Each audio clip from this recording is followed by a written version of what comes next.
Projetos são os mais diversos que existem lá dentro, tá? Projetos relacionados a socioeconomia, projetos com viés mais social, projetos com viés mais da parte de economia verde. Tem a missão de promover e conectar o ecossistema de inovação. E aí eu falo bastante daquele hall, assim, de pessoas que são de startups, são de inovação, envolve academia, envolve instituições, envolve pequenos empreendedores, tá?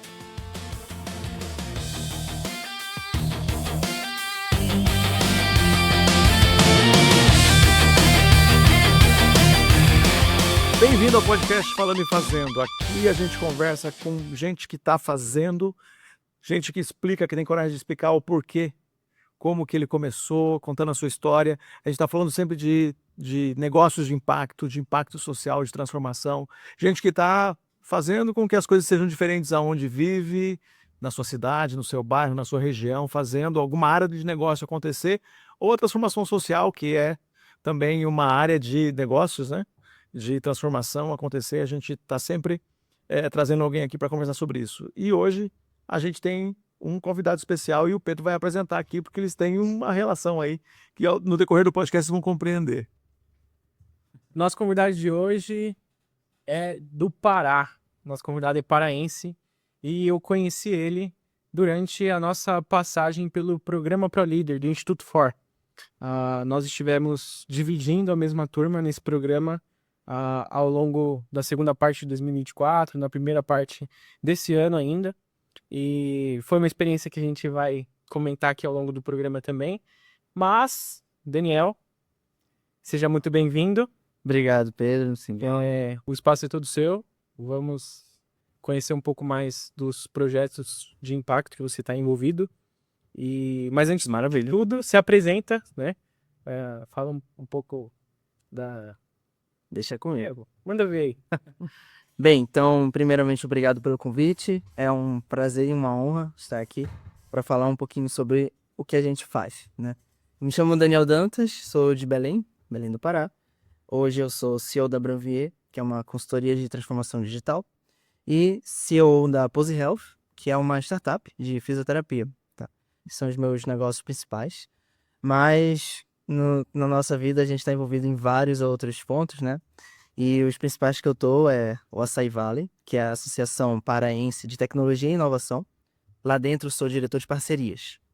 E o Global Shapers, Hub Belém, que nasceu agora em 2025 por conta da COP, tá? Então a gente nasceu já com uma grande missão. Foi um hub que começou com 4 pessoas, super enxuto, e a gente tinha a missão de preparar pelo menos 2 eventos, recepcionar várias outras pessoas do Brasil e do mundo e fazer bonito, né? Para o Global Shapers continuar representando a força que ele é, mas dessa vez agora lá em Belém. Esses são os meus principais pontos e eu estou muito feliz em poder contribuir aqui. Então, bora lá. Já que a gente acabou de passar, né, pela COP30, que aconteceu em Belém do Pará, você mencionou agora o Global Shapers. Fala um pouquinho sobre a atuação do Global Shapers. O que o Global Shapers faz? Beleza. Como que foi a sua experiência participando da COP, né? Tá. A gente veio 2025 a gente veio de uma expectativa muito grande em cima desse evento, por conta da visibilidade que ele ia trazer para o nosso país. Compartilha as suas principais experiências assim com o evento. Beleza. Então vamos lá. Primeiro falar um pouquinho do Global Shapers, né? Para o pessoal que não conhece. O Global Shapers, ele é um braço do Fórum Econômico Mundial, tá? Legal. Ele é basicamente uma organização quase à parte que permite a criação de hubs, né, que a gente chama, em várias cidades no mundo, um por cidade, tá? No caso aqui em São Paulo existem 2, porque é uma cidade muito grande, né? Então existe o São Paulo 1 e São Paulo 2, tá? Isso é bem legal, inclusive.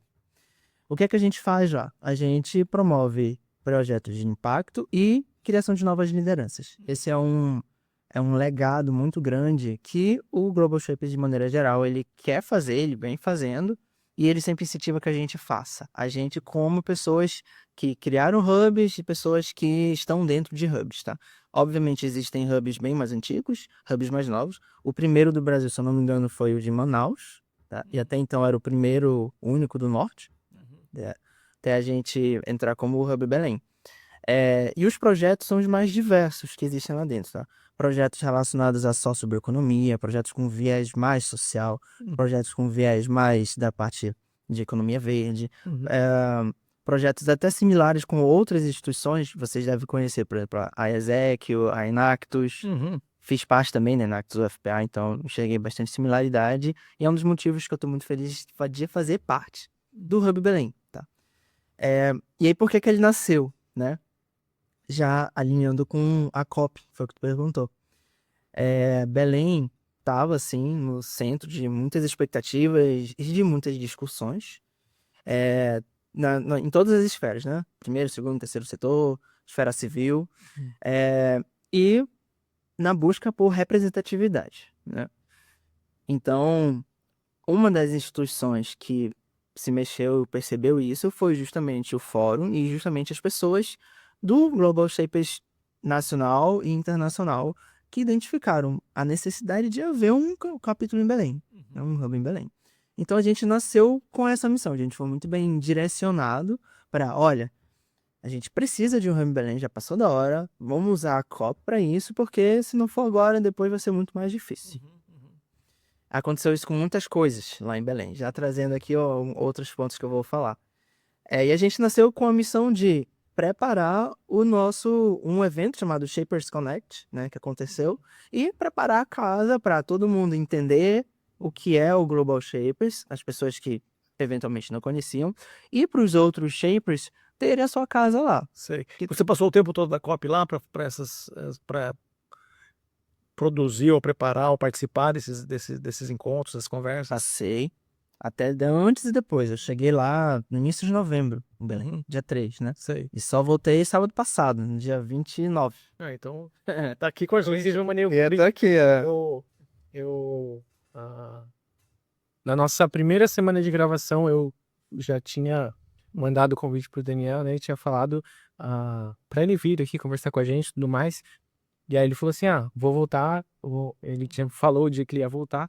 E aí depois a gente voltou a conversar por mensagem. Logo na sequência que ele voltou, eu falei assim, e aí, como é que tá pós-copa? Ele falou assim, de ressaca. porque foi muito intenso, né? Sim. A gente tá chamando lá de ressaca da COP. Um dos pontos foi o evento e, enfim, as ações que a gente fez via Global Shapers. Mas tiveram vários outros, né? Pelo próprio Say Valley. Então, pensando você como alguém que é lá do Pará, como é que foi receber um evento desse que, sei lá, já aconteceu em vários países e a gente aqui quando eu tava, né, falando que você ia participar e você é do Pará, né, você sabe que aqui o pessoal que é sudestino mistura tudo, né? Sim. Eles misturam. Você acha que norte e nordeste é uma coisa só, que no norte só tem açaí e mato e que no nordeste só tem seca e praia, né? É basicamente isso. Então a gente lida com essa questão, né? Então quando a gente está trazendo alguém com a mentalidade de startup, com a mentalidade empreendedora, dessa nova mentalidade, né? E é lá do norte, não é o tradicional. A gente sabe que a maioria das pessoas já pensa sempre no Sudeste, Sim. no Sul, nesses caras que estão fazendo isso por aqui. Então, não é que não tem ninguém de lá, mas pensa que alguém de lá não tem essa tradição ou não tem essa experiência. E agora a gente está, né, com a oportunidade de conversar com você que vivia isso aí já e não precisava da COP para fazer isso, né? A COP foi um lugar de trabalhar, né? Foi mais um lugar de expor o que estava fazendo. Exatamente. Quer falar? Não, pode ir. Tá, legal. Quando eu comentei com o Pedro sobre a ressaca da COP, é porque a gente realmente tá ainda se entendendo o que é que vai ser depois. Sim. Uma coisa clara que ficou para mim e que a sociedade civil, empresarial principalmente, tá investigando ali legal. Isso tudo aconteceu. Tipo, a gente foi capaz de fazer isso. Eu tô gostando de falar que a gente diminuiu um pouco o nosso complexo de vira-lata. Se a gente tem como brasileiro, Isso é fato. Temos. Mas o norte tem como norte, né? Mais ainda, principalmente quando a gente vai comparar com o sul e sudeste, né? E lá a gente diminuiu, tá? Isso foi já uma coisa legal. Tá bem recente para dizer, mas é um sentimento que a gente pegou, porque, a gente colocou a Mariah Carey para cantar em cima de uma Vitória Régia no Rio, lá para dentro da Ilha do Cumbu, sabe? Tipo assim, uma coisa inimaginável.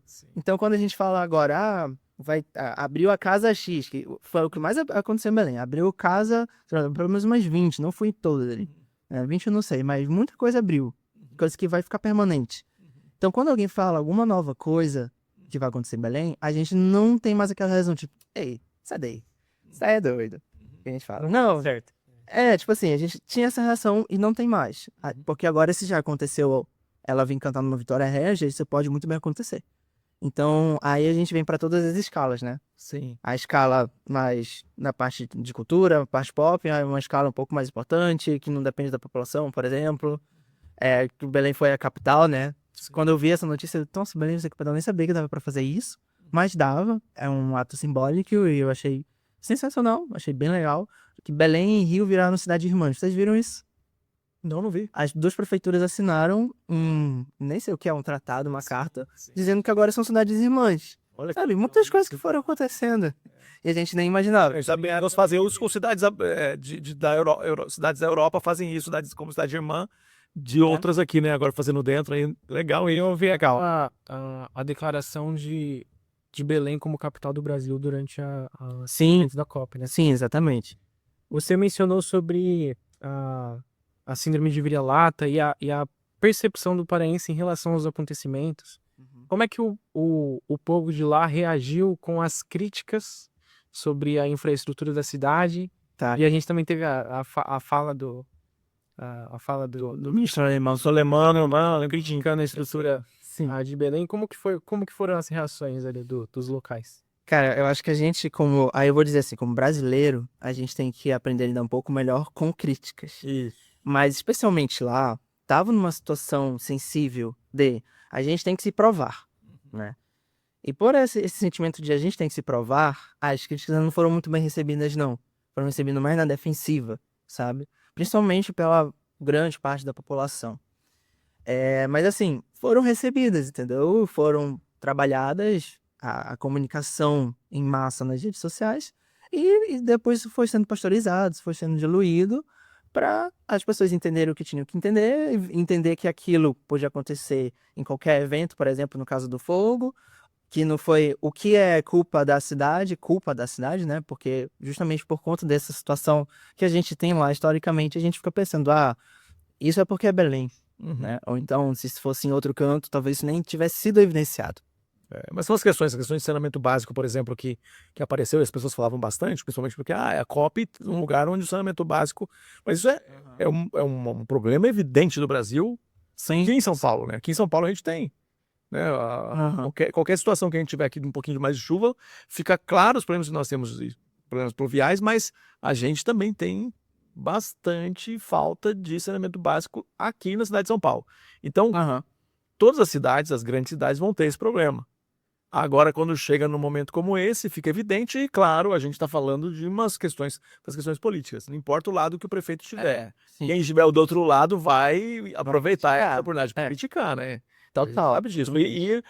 Pensando se a COP fosse no Brasil e nós tivéssemos um presidente que é de outro escopo do outro lado do escopo político, os que estão agora, os que estão na vez agora, estariam atacando. E vice-versa. E a gente tem que aprender a saber que esse pêndulo está acontecendo e enfrentar as críticas, como você acabou de falar, mas, por outro lado, também saber que da onde é que vem, né? Porque tem coisa que vem que você fala, isso aqui... tem coisa que a gente tem que filtrar, né? Um ponto interessante é, justamente nessa filtragem, saber o que é a crítica interna, seja dos próprios brasileiros, e como que a gente se porta como brasileiro e não mais como paraense, por exemplo, com as críticas externas. E aí entra o que tu mencionou do primeiro-ministro, né? Isso. Alemão. Que lá basicamente foi uníssono, né, gente? O cara, péssimas escolhas de palavras, sabe? Mas como brasileiros, então, nesse momento especificamente, eu não me senti como um paraense, eu me senti como brasileiro. E eu achei isso muito legal de ter acontecido, né? Uma coisa sobre a COP ser em Belém, né? É que, enfim, o Brasil tem vários problemas de aspectos diferentes em áreas diferentes e Belém não é diferente. Agora, mais internamente, eu acho que esse tipo de coisa não chega para o Brasil todo, né? Mas mais internamente para a população, o governo, e aí não estou entrando na esfera política, né? Quando estou falando do governo estadual, principalmente, ele fez bastante trabalho de conscientização E de dizer assim, gente, vamos fazer uma coisa legal, uma coisa bonita, porque a COP, ela não precisa acontecer na cidade melhor preparada, senão sempre vai acontecer em Dubai ou, sei lá, em Nova York, mas não. A COP é sobre outras coisas. Ela vai acontecer aqui por Aliás, a gente simbolismo. faz COP porque as coisas não estão preparadas. Exato. Porque a gente está enfrentando um problema que é mundial, né, cara? Exatamente. Então, aí essa parte já é total, mas assim, da população. Uhum. Mas quando deu uma chuva forte lá, alagou o início, a gente está legal. Então, esse daqui, na verdade, não foi um bug, foi uma feature, né? Pegando no jargão técnico aqui. Sim. Porque a gente queria mostrar que, olha, gente, existem chuvas fortes e as chuvas fortes alagam cidades quando não tem boa estrutura, por exemplo, né? Ou quando não tem uma estrutura adequada. Ou mesmo quando tem, que é o caso, Sim, lá na frente, né, do hangar, pode alagar mesmo assim. é. A galera tirando foto lá da chuva forte. E tem uma outra coisa, né? É importante, as pessoas, o mundo inteiro fala do Amazonas, né? Do Amazonas não, fala da Amazônia. O mundo todo fala da Amazônia, sem pisar lá. Então aí, a gente teve vários representantes dos países, das delegações que pisaram lá. Uma das coisas que acontece aqui, a gente falou brincando aqui sobre as pessoas não considerarem o Amazonas, a bacia amazônica, ou O norte e o nordeste. o norte e o nordeste, ou não terem uma consciência.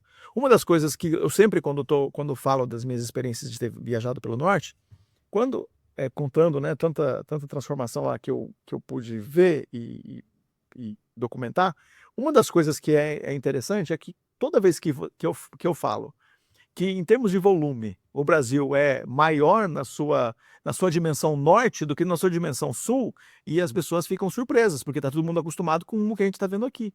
Mas pensando no tamanho, né? A parte maior, no nosso formato do país, a parte maior, ela está no norte. Se a gente pensar lá, pegando uma linha do Acre ao Pará, o tamanho que a gente está falando de território, né? E o quanto é mal... no sentido apresentado isso, no sentido das pessoas não conhecerem mesmo.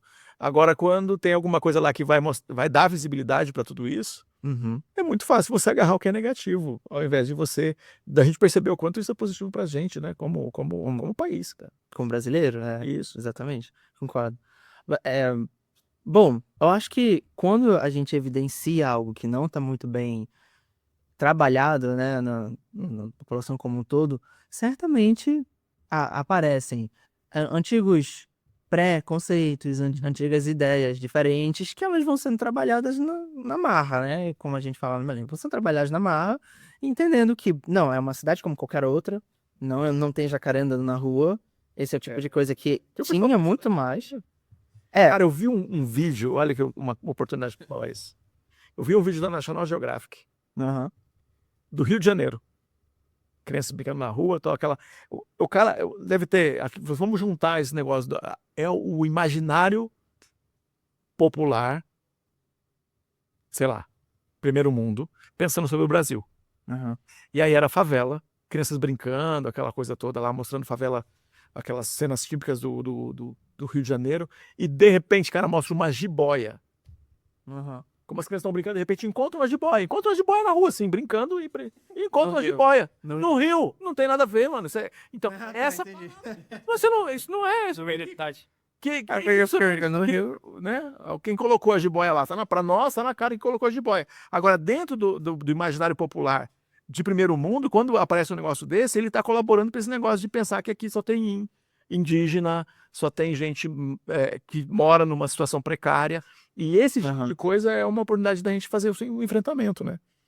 Até aqui, né? Quando os discursos, né? Ouvir as pessoas falarem, não, nós temos o número de pessoas que nós temos morando na região amazônica. O cara fala, não, mas da onde tá falando isso? É superlotado. Mas região amazônica não é só o estado do Amazonas, não é só o estado do Amazonas mais o Pará, nós temos a Amazônia legal inteira, nós temos outros países que têm a selva amazônica, então, né, 300 povos, 300 línguas no Amazonas. Quando as pessoas falavam isso, o outro lado de oposição do escopo político aí está sempre falando, absurdo, isso aí não...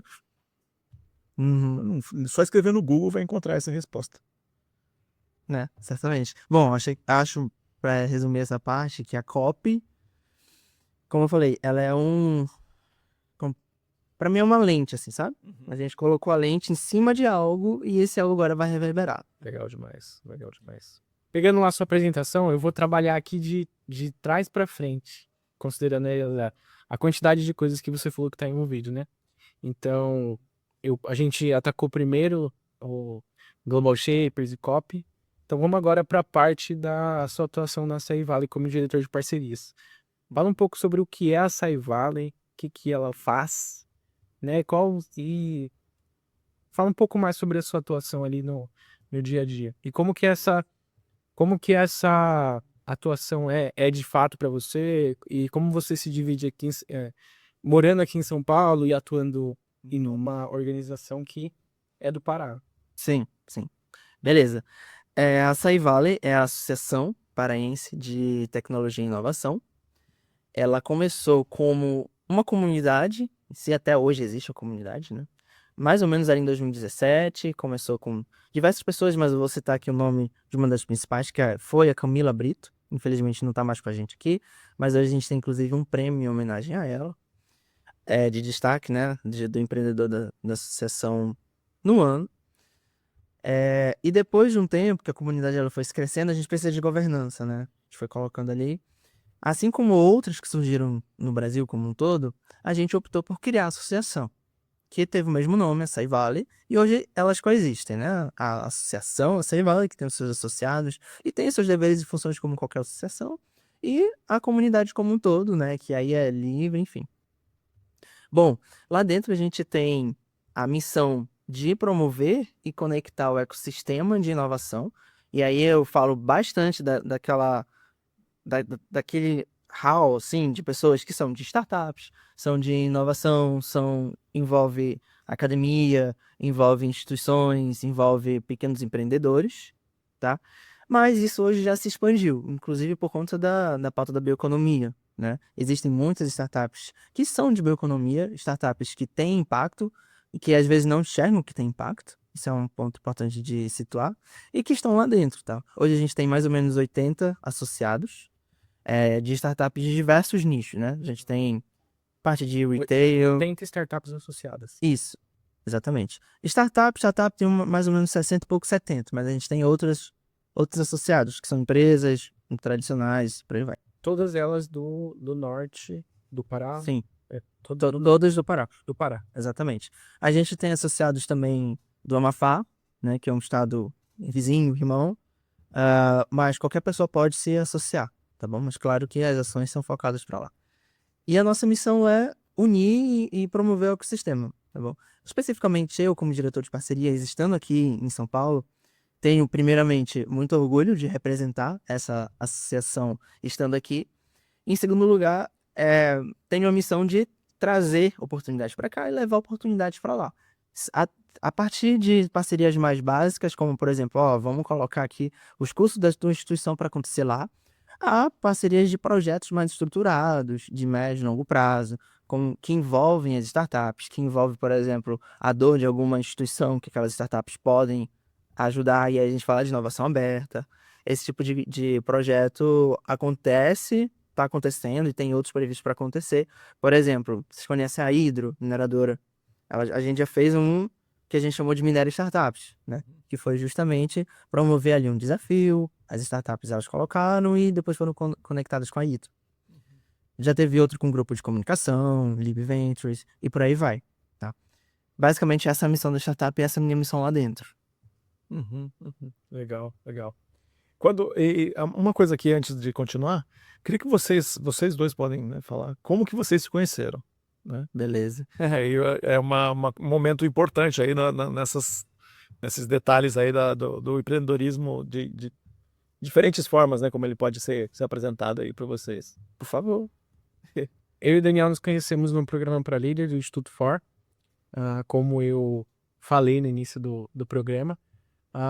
O objetivo desse programa é formar jovens lideranças para que elas desenvolvam projetos que impactem o nosso país, para que impactem o Brasil. Então, nesse programa nós temos 2 eixos, né? O eixo de empreendedorismo e o eixo de lideranças públicas. Então eu, ao entrar, eu fazia parte do eixo de lideranças públicas e o Daniel fazia parte do eixo de empreendedorismo. A gente tem lá o programa estruturado, muitas formações com muitas, uma galera muito ferrada, assim, que é referência nas suas áreas, que é até espantoso, né? Formação, a quantidade de input mental que a gente recebe. Mas o que é extremamente significativo no ProLeader é a quantidade de conexões e a qualidade das pessoas que estão na própria turma. Tem pessoas que estão atuando em todas as áreas da sociedade, o primeiro, segundo, terceiro setor, e é uma sinergia assim, até difícil de explicar, né? Eu digo que o maior ganho que o ProLeader trouxe para minha vida foi eu desenvolver uma autoestima profissional com consistência. Porque me ver ao lado daquelas pessoas que estão ali, das pessoas que estavam na turma, foi assim, e ouvindo o que elas faziam, foi assim, mano, se esse cara tá aqui e eu tô aqui numa posição de igualdade a dele, então eu sou bom também. Chega. Era mais ou menos essa sensação. Mas, E pra você, como é que foi essa participação? No ProLeader? Isso. Assim, eu acho que, como o Pedro falou, foi um divisor de águas. Eu entrei no ProLeader alguns meses depois de ter chego em São Paulo, né? De ter vindo morar pra cá. Então, eu não sabia muito bem o que esperar, mas eu sabia que ia ser uma coisa boa. E nas primeiras aulas, já que a gente teve, quando a gente foi conhecendo a turma, a primeira coisa que eu senti foi a síndrome de vira-lata de por que que eu fui escolhido? Por que que eu tô aqui, né? E aí depois a gente vai entendendo, vai vendo que a cara foda que tá do meu lado, a gente como a gente, vai se relacionando nas dores, vai se relacionando nos desejos, vai vendo que a gente consegue contribuir também, porque aquela pessoa ali, ela não vai saber tudo, tu vai ter o assunto X, que ela vai, putz, me fala mais. Então foi. E aí a gente vai construindo a nossa autoestima, né? Foi bem o que o Pedro falou, autoestima profissional. Então foi um divisor. Depois do ProLeader eu me senti muito mais apto a falar em qualquer tipo de espaço, porque eu sei que eu vou articular ali da maneira correta. E eu acho que agora aqui a gente pode dizer que naquela teoria lá dos apertos de mão, a gente tá a 2 apertos de mão de uma galera bem foda aí no mundo, né? Que legal. Eu fiquei né, por causa da participação do Pedro, eu fiquei de fora ouvindo sempre os detalhes e tudo. E me parece que é isso mesmo, né? O quanto isso produz em vocês a certeza de que tem um caminho de resultado ali na frente, claro. Trabalho envolvido e planejamento antecipado, mas muita coisa legal para acontecer, e principalmente na sinergia que vocês criaram uns com os outros, né? no primeiro momento do programa, o primeiro que todos os participantes se encontram, né? A gente é levado para uma imersão inicial, né? Foi num hotel aqui próximo de São Paulo. E a gente ficou lá durante o fim de semana e já no primeiro momento a sinergia que o grupo cria é uma coisa bastante especial, assim, né? Então, já num momento muito inicial, a gente já cria um laço profundo, ainda mais por conta de todas as dinâmicas. Mas é um bagulho meio legendário, assim, que não pode contar o que aconteceu, não? Não, pode contar. Pode falar. Pode juntar o filme. Inclusive a gente faz muita piada com esse encontro, porque toda a aprovação de todas as pessoas, ela chegou ali muito na semana que a gente ao longo da semana que a gente foi pra imersão inicial. Aí a gente fica brincando que a gente não tinha, a gente tinha pouca informação em relação ao que aconteceria no fim de semana. Aí a gente fica brincando que estavam levando a gente para jogos vorazes, eles ninguém, tem várias piadas nesse sentido. Mas nada do que acontece lá é segredo, não, a gente pode falar. Nesse momento foram muitas dinâmicas de autoconhecimento e dá pra ver que De integração. e de integração entre o grupo. E o principal objetivo ali da integração é justamente promover sinergia entre o grupo. Então, o foco é muito muito voltado para isso. Tanto que na imersão inicial a gente nem tem tantos convidados de pessoas que não trabalham no próprio Instituto For. Né? Eles estão ali dedicados a promover essa sinergia entre o grupo. E particularmente eu acredito que eles já atingem o resultado que eles querem. Que legal, que legal. Quer seguir? Na tua caminhada, qual foi a hora assim que você... Porque tem umas coisas que a gente é e não sabe, né? Igual vocês falaram aqui sobre autoestima profissional. A gente descobre pelas coisas que a gente está fazendo, fala, eu acho que é esse o caminho, tem um para o outro ali que está confirmando, e aí precisa de um grupo desse que você fala, é relevante o meu lugar aqui. Mas como foi que você descobriu assim, eu sou empreendedor, eu tenho... Foi uma pessoa que te disse, foi uma formação, foi sei lá, um startup weekend, um negócio que te ativou aí, como é que foi? Eu gosto muito dessa pergunta, porque eu tenho uma boa resposta para ela. Foi na universidade, na UFPA, né? Eu fiz engenharia elétrica. Formei engenharia elétrica. E no meu primeiro semestre, não lembro exatamente de onde eu vi, mas eu descobri uma coisa chamada Enactus, que é uma instituição, né? Uma organização mundial, que a gente consegue formar times por universidades. E existia o time Enactus UFPA. Faz projetos de impacto, né, com o objetivo de formar lideranças, tá? É um tripé que tem lá dentro. O principal é formar novos líderes. E foi lá que eu tive meu primeiro contato com a palavra empreendedorismo, meu primeiro contato com a palavra Canvas, meu primeiro contato com captação de recursos, porque eu entrei na Enactus no time de captação de recursos, e aí eu não sabia direito o que era uma ata ou como fazer uma ata. A gente chega na universidade, a depender, né, de como tu chega, não sabendo nada de determinado assunto, enfim. Mas aí lá dentro é um mundo, né? Lá dentro a gente se descobre. E foi aí que eu me descobri. Lá, então, comecei a fazer minhas amizades. Lá eu conheci os meus primeiros sócios, que são meus sócios até hoje, né?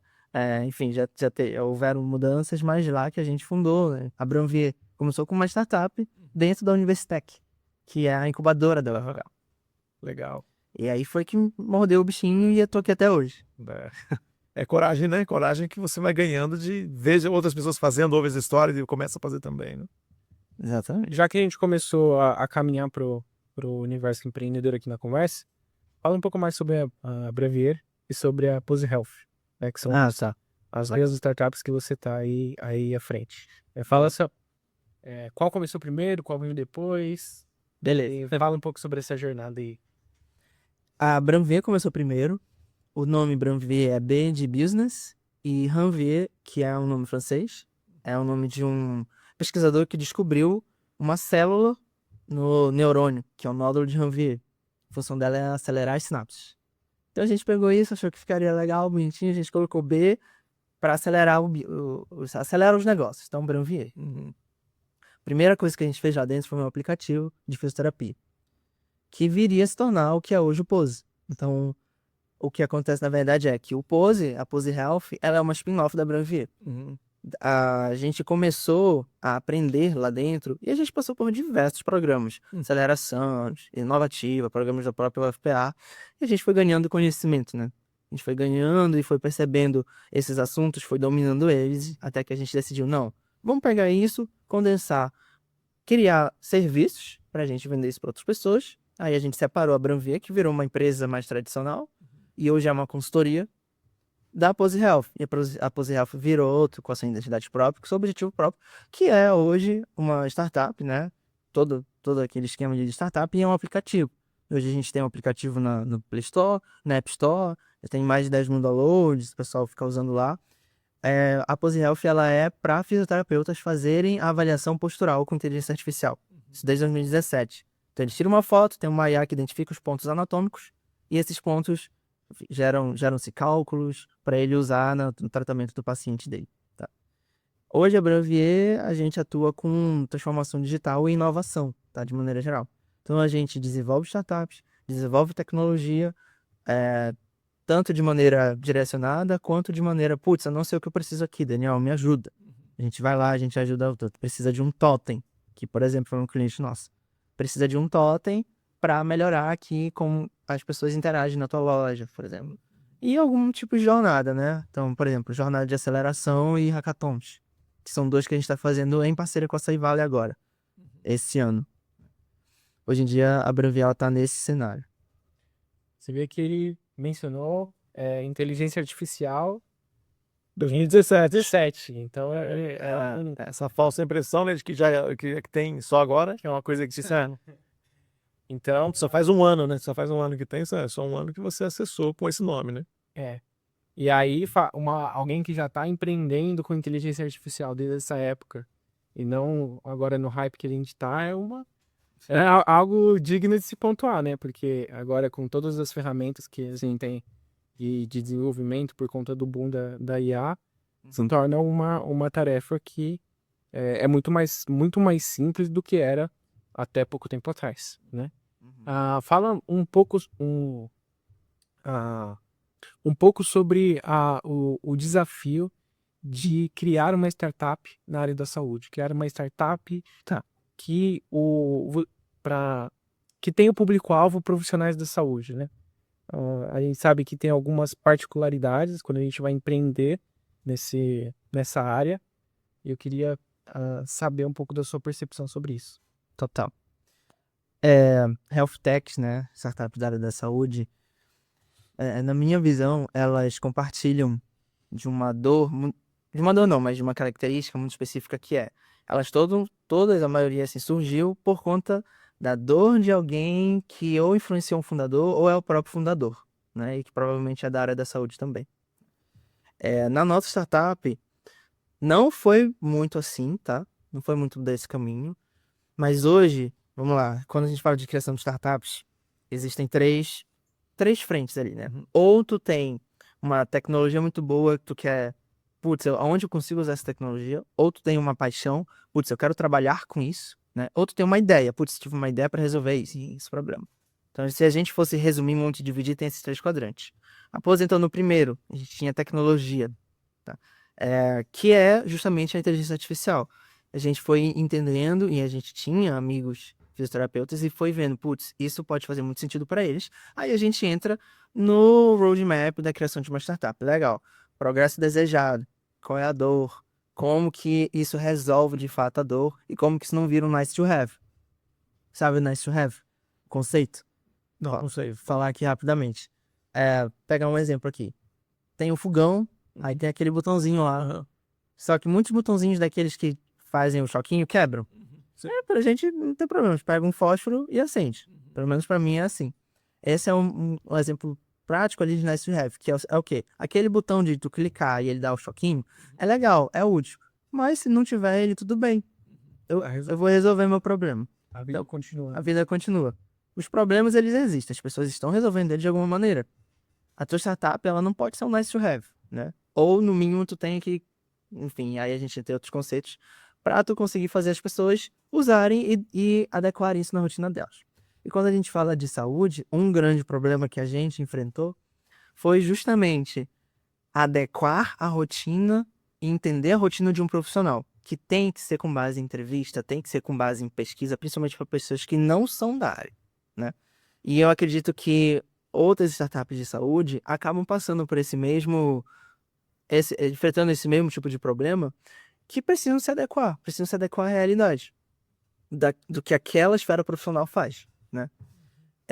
E aí a gente entra num segundo que tá ali presente, que é a questão da legislação. A gente precisa fazer as coisas de uma maneira que a gente saiba que tá tudo ali nas conformidades. Não pode ser uma coisa que, não, vamos testar aqui, vamos ver se rolou, vamos ver se funcionou. Não, tu tá impactando na saúde de alguém. Então, precisa ter um nível de governança, uma regra de governança um pouco mais rígida nas etapas que precisam ser mais ágeis e que vão acabar, portanto, não sendo tão rápidas quanto, sei lá, alguma outra startup, uma Martech da vida que é de marketing, né? Esses são os principais pontos, assim, que eu acho que é legal de trazer aqui. E se outras pessoas que estão ouvindo tiverem, né, esse mesmo tipo de problema, esse mesmo tipo de dor, saibam que outras health techs têm, comentem aqui no vídeo, mandem mensagem, que a gente sempre adora trocar ideia, tá? E do ponto de vista de produto, né, para Buzz Health, você vende diretamente para o fisioterapeuta. Isso. Do ponto de vista de produto, isso até pode ser uma coisa meio datada, que é um SaaS, né? Software as a Service, começou lá atrás, então o fisioterapeuta é o nosso cliente, tá? Aí a gente entra em fisioterapeuta, terapeuta ocupacional e educador físico, que são os 3 públicos principais que utilizam na nossa solução, que é a avaliação postural. Tá, aí o cara compra lá no Ele baixa o aplicativo e assina e assina. Então ele tem uma uma coisa, mensalidade. ele tem alguma coisa ali para entender como é que funciona antes Tem. do Tem. necessidade de assinar, assina e atende os clientes dele usando a Exatamente. ferramenta. Ele só baixa o aplicativo, aí lá tá escrito como é, o que faz, aí tem assinatura mensal, semestral e anual. A mensal é R$24, R$24,99, tanto na própria loja da Google quanto na própria loja da Apple. Ele assina e começa a utilizar os pacientes dele. Tira as fotos, cataloga os pacientes, melhora a gestão dele, né? E ano passado a gente lançou o nosso segundo produto, que é um prontuário eletrônico, que a gente fez em parceria com uma universidade lá de Belém, que é o Cesupa. Né? Eles foram nossos primeiros clientes parceiros, estão usando, e hoje o prontuário ele está pronto, lançado, e a gente tem alguns roadmaps legais aí para os fisioterapeutas, que a gente sabe a demanda deles, para unir as duas coisas em uma. Tirou uma foto aqui do paciente, já vai diretamente para o prontuário, e adequando outros itens de IA, né, que a gente acabou de comentar aqui. É antigo, mas agora acaba sendo um pré-requisito para algumas coisas. Sim. É o lance nas empresas tradicionais, uma cobrança praticamente diária. Vamos usar uma solução de Tem que usar. Tem que usar, né? Tem que encontrar. E, enfim. E a gente sabe, como brasileiro, a gente é heavy user, né? A gente vai tentar descobrir como que eu posso usar melhor isso. Mas é legal encontrar alguém que já está fazendo isso há bastante tempo. Nessa tua vinda para São Paulo, qual foi você falou assim, eu preciso ir para São Paulo, ou o convite, o que né, foi, os negócios vão caminhando e você fala, tenho que estar lá. Tá, legal. Bom, na verdade, a minha vinda para São Paulo ela foi mais estruturada, porque eu uni o útil ao agradável, né? Eu trabalho com empreendedorismo desde ali da minha faculdade, e a minha noiva, ela é médica, ela é da área da saúde. E aí ela veio fazer residência pra cá, ela passou na residência pra cá. Eu decidi então unir o útil ao agradável. Ela vai pra São Paulo, eu vou junto com ela e vou aproveitar São Paulo pra todos esses chapéus que eu tenho aqui, né? Vixe, então a gente fez a estruturação pra isso ser uma coisa que faça sentido, para que eu consiga trabalhar de maneira remota, e que isso não influencie, né? Das partes negativas que isso possa vir influenciar. E na verdade a gente conseguiu, né? Tanto que eu tô aqui vai fazer 2 anos. E os frutos eles foram colhidos e estão sendo colhidos, né? Porque querendo ou não, todos os caminhos levam a Roma, né? Leva a São Paulo. Aqui no Brasil. Todo mundo vai ter que passar por São Paulo, vai fazer alguma coisa em São Paulo em algum momento. Vai ir e vir, né? Vai ir e vir, exatamente. E agora, com ela terminando a residência, né? A gente sabe, a média é 2 anos ou 3, dependendo do ano. Uhum. E aí, como é que vai ser? Já pensou como é que vai ser a próxima fase da sua vida? Sim, tô aproveitando essa fase aqui em São Paulo justamente para isso, né? Pra ralar muito. E aí depois a gente vai voltar. Vai voltar para Belém. Os nossos laços com Belém, eles estão muito fortes. Eles continuam. A gente só criou novos laços aqui. Tanto que hoje eu fui para Belém. Hoje não, esse ano eu fui para Belém no mínimo 2 vezes. Vou mais uma agora antes do fim do ano. E a gente vai voltar, né? Pelo menos essa é a intenção até agora, mas em termos profissionais, em termos de impacto, da melhor maneira possível de alinhar tudo que a gente foi conhecendo. Aproximar, né? Criar as pontes efetivas que vão fazer as duas cidades se ligarem cada vez mais. Que legal. Dando um passo atrás agora de volta ali para a jornada do empreendedorismo, especificamente com startups, se alguém tem uma ideia de negócio, quer começar uma startup, qual é o caminho que ela precisa seguir, né? A gente sabe que quando a gente está falando de universidades que têm mais estrutura, principalmente as universidades públicas ou as universidades particulares de alto nível, a gente muitas vezes tem hubs de inovação, a gente tem oportunidades que são muito mais consistentes do que quando a gente compara um cenário de alguém que não está numa faculdade de ponta, digamos assim. Então, de alguém que está partindo de um ponto diferente, que não tem acesso a esses ambientes. Qual seria o caminho ideal, né? Por onde começar? Tá, legal. Essa é uma pergunta muito boa. Eu comentei ali atrás, né? Que, bom, existem teorias para muitas coisas na vida, né? Por exemplo, teoria ali, uma fórmula física para descrever uma trajetória retilínea de uma maçã. Beleza. Quando a gente traz esse construto teórico de uma teoria para descrever algo, na temática de inovação, isso também existe. Então, existem diversas maneiras de enxergar o que é inovação, né? Eu gosto particularmente dessa teoria de que a gente pode partir de 3 pontos. Eu tenho uma inovação tecnológica, eu consigo adequar ela para algum cenário. Eu tenho uma paixão, eu quero trabalhar com essa paixão. Ou eu tenho uma ideia, porque eu enxerguei, eu faço parte de um setor durante muito tempo, e eu enxerguei alguma coisa dentro desse setor que ninguém está fazendo bem, ainda ou não estão fazendo. Tá? A partir disso, hoje a pessoa ela tem, de fato, diversas ferramentas que permitem ela, no mínimo, começar e ganhar uma certa atração sem necessitar de um empurrão ou de uma ajuda externa. E aí a gente entra na IA, né? A gente tá falando da IA. Tanto para a etapa inicial ali de ideação e de pesquisa, principalmente, até para uma etapa posterior de construção, efetivamente, né?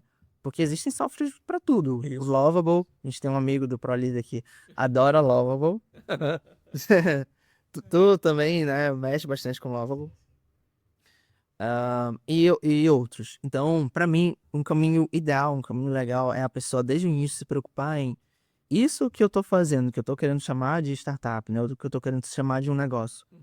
Ele tá, de fato, resolvendo uma dor. Esse é o principal, tá? Esse é o principal. Aí vamos pensar em 3 quadros, assim. Tá uma chuva, tem uma pessoa triste na chuva e tem uma pessoa ok na chuva com uma sombrinha. Tem que ser tão simples quanto isso. A sombrinha tem que ser o teu negócio, tem que ser a tua ideia. Tá endereçando o problema? De fato, né? E aí tem a teoria também das startups no modelo de impacto, né? Mas aí a gente pode deixar para um outro momento, porque isso é muito legal, isso casa muito com aquele quadrante do meio, que eu tenho uma paixão, né?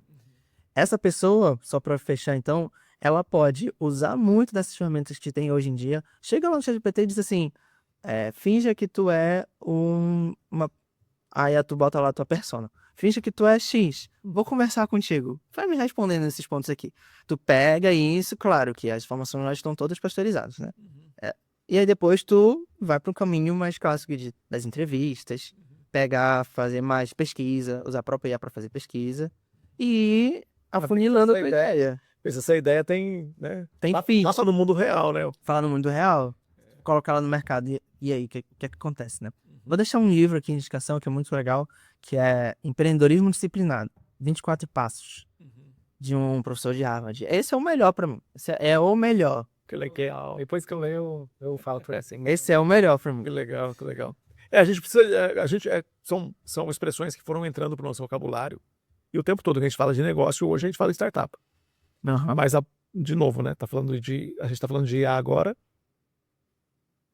como se fosse tá no campo da novidade ainda, né? No último ano e meio aí a gente começa a falar bastante, mas a mesma coisa de startups, a gente considerar 5 anos, 6 anos, era uma expressão que a gente não usava e a gente começa a ouvir. E toda vez que está falando de um negócio novo, a gente coloca esse startup, esse termo, né? Para descrever, e, enfim, às vezes a pessoa está com a mentalidade do negócio tradicional, mas tá usando o nome, né? Então tem que ler um livro como esse para ajudar a pessoa a compreender o que a gente está falando, né? Você falou sobre me perdi aqui, Beto. A gente falou sobre os primeiros passos e você citou ferramentas de inteligência artificial. A gente citou aqui o Lovable, né? Você é engenheiro elétrico, na BVS tem uma atuação com transformação digital, tem uma experiência com dados relevante. Como que você enxerga o futuro da formação de programadores, cientistas de dados com essas ferramentas, como são os modelos de linguagem, Lovable? Você acha que essas ferramentas elas trazem um impacto positivo ou negativo para a qualidade técnica desses profissionais? Olha, isso é uma pergunta auspiciosa, porque momentaneamente, o primeiro impacto que eu vejo é assim, a gente vai ter que aprender a usar, essa é a verdade, né? Mas eu acho que é um impacto positivo a médio e longo prazo. Tá? Hoje em dia não tá um impacto positivo porque existe muito erro acontecendo e indo para produção, indo para diversos lugares, quando a gente fala de programação, né? Isso. Em si. Mas a gente tu vai ter que aprender a usar, senão já tá tendo que aprender. Então, tu não vai mais codar se tu não tiver a ajuda de uma IA, seja na própria IDE, para tu fazer ali a construção dos teus códigos, ou do lado ali para tu dizer, me ajuda aqui, né? Isso para diversas outras áreas também, né? Para construir um slide, para tu colocar uma petição, revisar um contrato, esse tipo de coisa, tu vai permanecer ali? Não, vai continuar usando o profissional, né? Mas claro que o profissional ele vai ter que se diferenciar em outras pontas. Isso é fato. É a entrega, né? O que a gente tá vendo, né? Que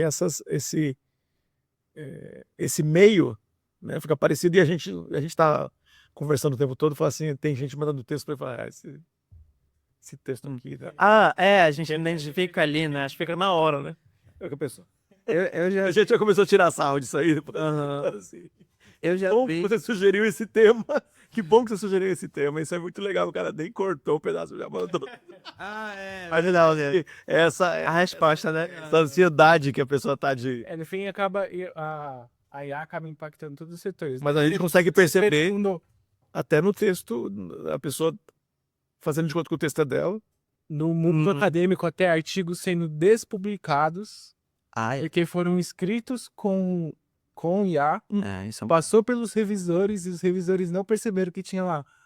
Com certeza, vou fazer. Então, sério? Essa notícia eu não vi, mas eu imagino que deva ter passado mesmo. mas enfim, é uma questão que acaba que a gente vai precisar aprender a lidar com isso em todas as áreas, todos os contextos, né? Uhum. Tem um assunto que a gente não falou, que você não mencionou na sua apresentação também, mas você acabou de concluir o mestrado. Foi. Verdade. Você fez mestrado em quê? Engenharia elétrica, mas em inteligência computacional, né? Fala um pouquinho sobre o projeto de pesquisa. Tá, legal. Bom, como a gente comentou ainda agora, a inteligência artificial não é nova, né? Existem estudos que foram dando origem a isso. O primeiro termo foi cunhado ali mais ou menos em 1956, né? Em um seminário. Mas hoje existe a inteligência computacional como um quadrante maior, a inteligência artificial, que é um quadrante menor que está aqui dentro. A minha linha de pesquisa foi essa, mas especificamente a minha aplicação foi no setor da saúde também. Eu estou muito ligado com o setor da saúde, que foi para fazer ali o diagnóstico de ECG, né? Eletrocardiograma. Então, em diagnóstico de arritmias cardíacas, com o uso de uma técnica de inteligência computacional, né? Portanto, de inteligência artificial, para classificar. Basicamente, foi usando visão computacional, tá? Então, a gente transformava a série temporal, aí eu vou estar em jargões mais técnicos aqui. A gente pegava o ECG, fatiava ele, transformava essa fatia em uma imagem. Essa imagem a gente passava por uma IA, uma visão computacional, e ela dizia, aqui tem arritmia, aqui não tem, aqui tá normal. Essa foi a aplicação, mas o mestrado como um todo, que foi também na UFPA, ele foca no estudo e nas contribuições que a gente consegue fazer para o estado da arte, né? Que isso é muito importante. Especificamente foi no mecanismo de atenção. Aí eu acho que já é um jargão técnico demais, mas falando sobre a minha trajetória profissional, eu sempre me preocupo em trazer esses pontos que eu sei que são relevantes e que eu sei que são os pontos que eu vou voltar quando eu precisar das bases, para identificar o que é simplesmente hype dentro, por exemplo, de IA, a depender do setor, né, que ela tá, a depender da utilização. Principalmente visão computacional. Eu acho que a gente vai ver grandes novos hypes de visão computacional, inclusive, daqui para frente, porque agora tem muito de IA generativa, né? De AI, que é vídeo e imagem. Mas de visão computacional em si, a gente não chegou muito na população. Então, provavelmente a próxima... As pessoas vão ter, né? A próxima experiência vai ser essa, né? Daniel, muito obrigado pela disponibilidade de vir aqui conversar com a gente, de ter aceito o convite. Obrigado. A gente está muito feliz com a sua presença. Mas antes de terminar, tem uma pergunta que a gente pergunta para todo mundo que vem aqui. Tá. Se você tivesse a oportunidade de encontrar com o teu eu menino, Tá. menino pensante. Pensante. Menino pensante, porque o menino tem uma parte do menino que não é menino pensante ainda. Tá. Mas é outra experiência. Mas você com 10 anos de idade, esse encontro, né? Como estaria esse menino e o que você diria para ele? Que essa conversa no mundo das ideias, ela acontece, né? Porque a gente está sempre pisando nesse lugar, né? Nesse chão aí que é a nossa infância. No campo das ideias, essa conversa acontece, né? No mundo real, não. Mas o que você diria para esse menino frente aos sonhos ou ao que ele tinha, o que ele vivia ali? Tem uma coisa que vocês têm dessa ideia? Tá, tem sim. Um menino pensante de 10 anos, lá em Belém. Olha, eu sou muito feliz em dizer que eu não tenho muitos arrependimentos na minha vida. Acho que sou uma pessoa calma e isso vem desde a minha infância, por conta da minha criação, né? Mas para esse menino eu diria assim, continua Uhum. que o resultado vai vir. Sim, não muda de rota, só confia no que tu sabe que tu consegue fazer. Porque, principalmente quando a gente é criança, a gente tem bastante inseguranças, né? Isso. Mas eu diria pra ele continuar o que ele tá fazendo, porque o resultado vai vir. Uhum. E esse menino, ele olhando para você, sabendo um pouquinho de quem, entendendo que essa conversa, ele sabe quem você é. Uhum. Ele falaria alguma coisa para você? Primeiro ele não entenderia o que eu faço, porque hoje eu já tô em várias outras coisas, ele tava muito ali, engenharia. Ele perguntaria o que eu faço hoje. O que é startup? Ele ia perguntar. Ele perguntava o que é startup, o que é isso, por que ele tá em São Paulo. Que você conhece em São Paulo, é. Mas eu acho que a principal pergunta que ele ia fazer é: tu tá feliz? E eu ia responder que sim. Que legal. Então, eu estou feliz hoje por isso. Consciência da felicidade. Que legal. Pessoal, muito obrigado por ter assistido até aqui. Se você curtiu essa conversa, envia esse podcast para alguém que também vai curtir. Curte esse vídeo, se inscreve no canal e a gente vai continuar produzindo muitos episódios com várias outras conversas com pessoas que estão transformando a sua realidade, que estão envolvidas com projetos de impacto, tá bom? É sempre necessário lembrar que o podcast Falando e Fazendo é patrocinado pela Associação Limiar e pela Associação Expresso Ação. São associação. Tá aqui, ó. Cabeça dos Expresso Ação, patrocinadores. E também visita o perfil dos nossos patrocinadores. São organizações que estão também executando projetos de impacto que são extremamente relevantes aqui na Grande São Paulo.